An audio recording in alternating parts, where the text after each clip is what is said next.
শীতকালে শিশুদের সর্দি কাশি ও ঠান্ডাজনিত সমস্যা খুব সাধারণ হলেও মায়েদের জন্য খুবই দুশ্চিন্তার কারণ।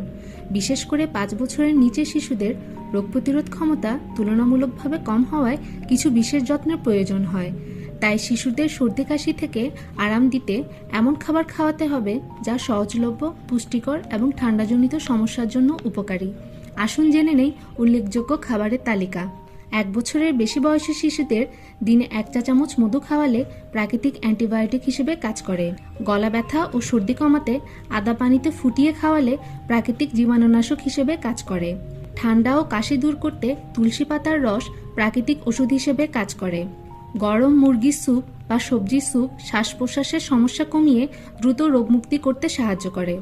হালকা গরম লেবু পানি মধু দিয়ে খেলে রোগ প্রতিরোধ ক্ষমতা বৃদ্ধি পাবে।